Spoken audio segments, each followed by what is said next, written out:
দেখবেন মাহে রমজান মাসে কোনো মানুষকে নামাজের জন্য বলতে হয় যে এসো ভাই সালাত আদায় করবে। কোনো মানুষকে মসজিদে আসার জন্য বলতে হয়। রোজার মাসে কোনো মানুষকে আল্লাহর গোলামি করার জন্য বলতে হয় না। মানুষ অটোমেটিক মসজিদে চলে আসে, মানুষ অটোমেটিক সালাত আদায় করে, মানুষ অটোমেটিক আল্লাহর গোলামি করে, আল্লাহর ইবাদত করে। তাদেরকে আল্লাহর ইবাদত করার জন্য বলতে হয় না। কিন্তু বাকি দিনগুলোতে, বাকি মাসগুলোতে আর তাদেরকে দেখতে পাওয়া যায়।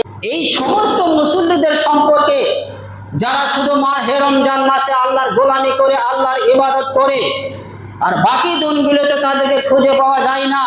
এই সমস্ত মুসল্লিদের সম্পর্কে, এই সমস্ত মানুষদের সম্পর্কে ইমাম আহমদ ইবনে হাম্বলকে জিজ্ঞাসা করা হয়েছিল।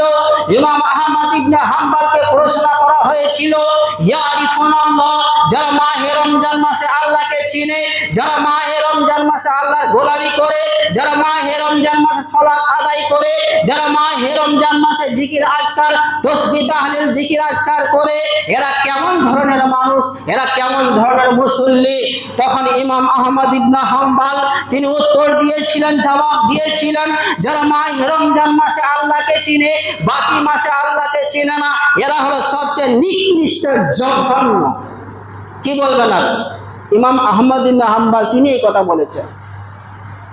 তাহলে বুঝতে পারছেন যে আপনি এক মাস শুধু সিয়াম পালন করবেন, রোজা রাখবেন, আর আপনি নামাজ পড়বেন, বাকি মাসগুলিতে আপনি কিছুই করবেন না, তো আপনার মধ্যে সবচেয়ে নোংরা, জঘন্য মানুষ এই পৃথিবীর বুকে আর কেউ নেই।